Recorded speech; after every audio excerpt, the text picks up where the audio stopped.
بسم الله الرحمن الرحيم. سورة البقرة ركو نمبر 16. أعوذ بالله من الشيطان الرجيم. بسم الله الرحمن الرحيم. ومن يرغب او سوک دے چی نفرتو کی عن ملت ابراهیم د طریقې د ابراهیم علیه السلام نا الا مگر من هغه سوک سفیه نفسه چې بیوقف کړی وي خپل ځان. ولقد اصطفیناه فی الدنیا یقینا هغه مونږ غوره کړی و په دنیا کې و انه فی الاخرة لمن الصالحین او بېشکه ای به هغه په آخرت کې د صالحانو نه. اذ قال له ربه اسلم هر کله چې وویل هغه ته خپل رب چې فرمان بردار شه. قال اسلمت لرب العالمین نو فرمایل هغه چې زه فرمان بردار یم د مالک د کائناتو د ټول عالم د رب. ووصى بها ابراهیم بنیه ویعقوب او وصیت یعنی هدایت کړی و په دې سره ابراهیم علیه السلام اولاد خپل ته او یعقوب علیه السلام هم. یا بنی ان الله اصطفى لكم الدین فلا تموتن الا وانتم مسلمون. ای زامنو بېشکه الله غوره کو ستاسو دپاره دین فبس ممرئ تاسو مگر چې یې په حالت د مسلمانۍ کې. ام کنتم شهداء اذ حضر یعقوب الموت اذ قال لبنیه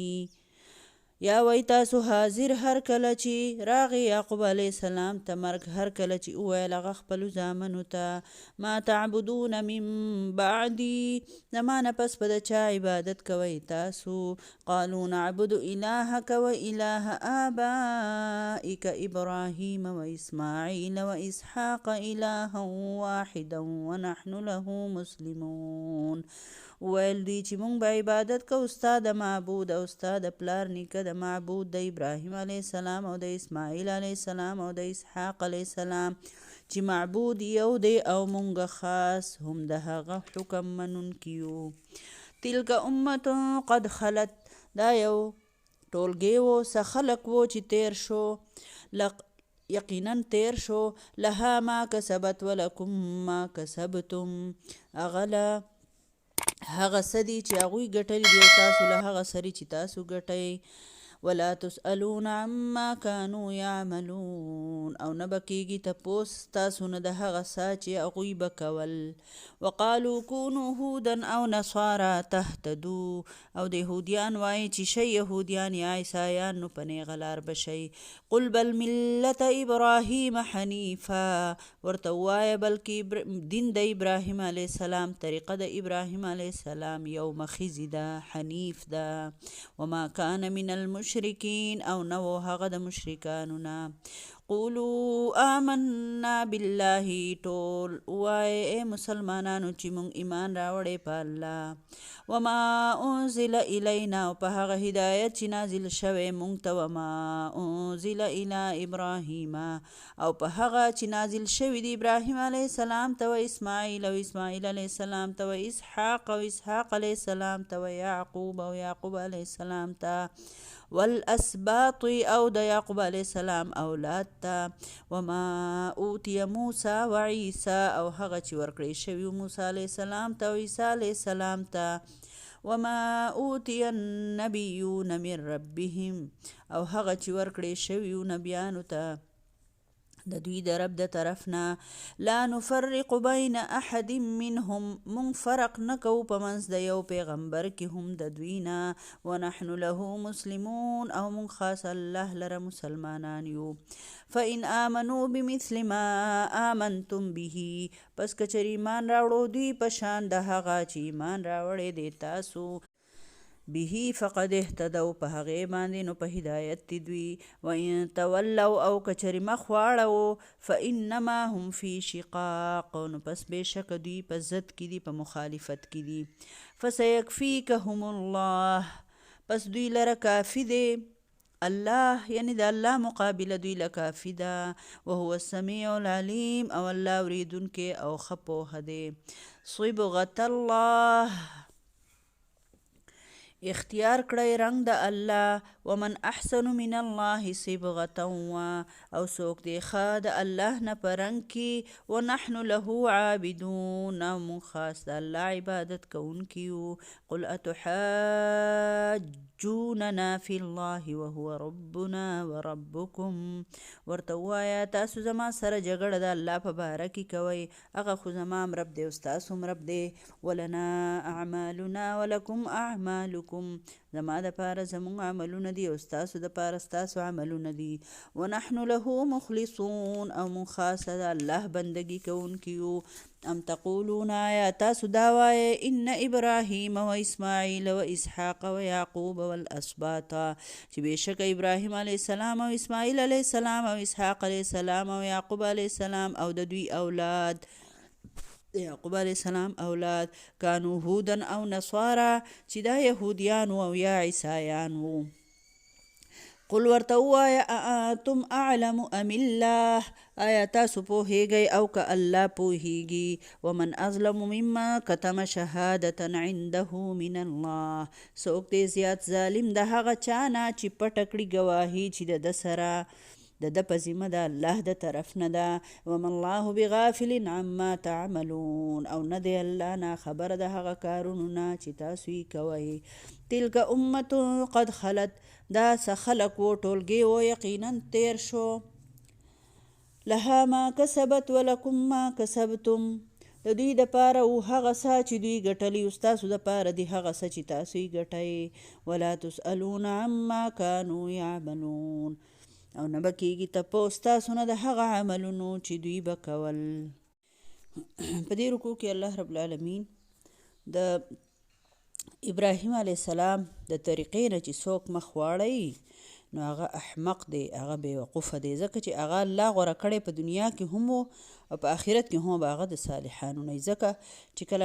الله رب العالمین هغه ته وایي چې فرمان بردار شه نو هغه وایي ربه زه د ټول عالم د رب فرمان بردار یم الله زه ستا فرمان بردار یم بیا د یهودیانو په یعقوب علیه السلام باندې دا الزام و چې رسول الله صلی الله علیه وسلم یو ځل یو یهودي ورته وایي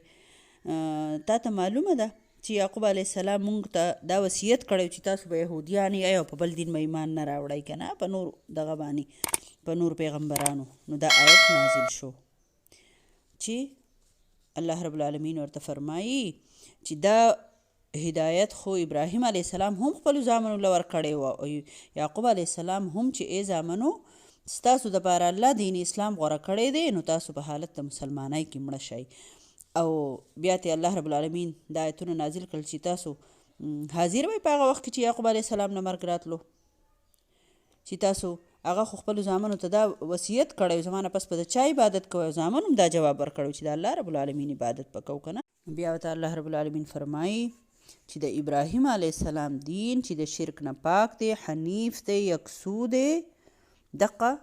بهترین دین دی او ابراهیم علیه السلام مشرک نه و تاسو خو شرک کوئ ابراهیم علیه السلام خو شرک نه و کړی یو خوا به موږ د ابراهیم علیه السلام په اولاد کې فخر به یې پې کوو او بل خوا به یې شرک کوو نه الله رب العالمین فرمایي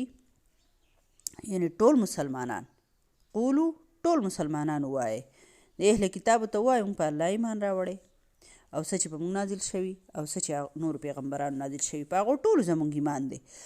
عمل به په قرآن ځکه کوو چې دا د قیامته پورې دی او مونږ د یو پیغمبر کې هم دا فرق نه کوو چې دغه پیغمبر منو او دغه نه منو مونږ ټول پیغمبران منو ځکه چې ټول د الله پیغمبران دي نو په پیغمبرانو کې د فرق مطلب دا دی چې هر پیغمبر چې راغلی دی نو د مخکینی پیغمبر تصدیق یې کړی دی ټیک ده که نه د هغې د کتاب تصدیق یې کړی دی نو پکار ده چې موږ ټول پیغمبرانو منو اوس یهودیان که موسی علیه السلام مني او تورات مني او عیسی علیه السلام نه مني د دې مطلب دا دی چې دا تورات هم نه مني خو دا د پلار نیکه په خبره پسې روان دی لکه دی د الله حکم نه مني دی د پلار نیکه په طریقه باندې روان دی او چې څوک بې لارې دي نو هم دغه شانتي به بې لارې موږ ټول د الله فرمان بردار یو بیا الله پاک فرمایي رنګ اختیار کوي د الله د بپتسمه او د الله رنګ د کم بنده چې به په یهودي مذهب کې داخل شو نو دوی به وله غسل ورکو او وی به چې د دوی ټول زاړه ګناهونه اوس معاف شو او د عیسایانو به د دې غسل دا اوبه چې وی په دې کې به زیړ رنګ اچولی و نو دا به خپل مذهب ته چې به یې راداخلېدل نو عیسایانو به دا کار کوو، یهودیانو به خپله طریقه وه، د عیسایانو به خپله طریقه وه. او دغه شانتې چې کچ ماشوم به پیدا شو نو هم به یې وله په دې زیړو اوبو باندې لکه غسل ورکوو. نو الله پاک ورته فرمایي چې د الله رنګ اختیار کوي، د الله د رنګ نه ښکلی رنګ نشته، د الله د بندګۍ صرف د الله د بندګۍ رنګ چې دی هغه اختیار کوي. نو په دغه کې لکه په دغه کې کامیابي دی او د الله رب العالمین عبادت کوونکي شی. په رنګونو باندې کار نه کېږي، شین او زیړ رنګ دغه کې او څه کومه عیسایي شوې نو د ټولو ګناهونو نه پاک شو، یهودي شوې نو د ګناهونو نه پاک شي. نه، ورته ووایه پاک نبی صلی الله علیه وسلم ته الله پاک فرمایي د اهل کتابو ته ووایه که تاسو زموږ سره جګړه کوئ نو الله خو زما هم رب دی او ستاسو هم رب دی او زما عمل زما دپاره دی، ستاسو دپاره دی، جګړه د څه خبرې ده؟ موږ خو د الله فرمان منونکي یو. او ابراهیم علیه السلام او اسماعیل علیه السلام، اسحاق علیه السلام، یعقوب علیه السلام او د یعقوب علیه السلام اولاد دا ټول د الله فرمان منونکي. تاسو چې کومه طریقه وایې دغه خبره نه ده. الله فرمایي چې څوک دی ظالم د هغه چا نه چې د هغه سره د الله په ذمهدارۍ یوه خبره لکه الله په هغه باندې ذمهداري ایښي، ته د الله د دین دعوت نورو ته ورسوه او هغه دا خبره پټه کړي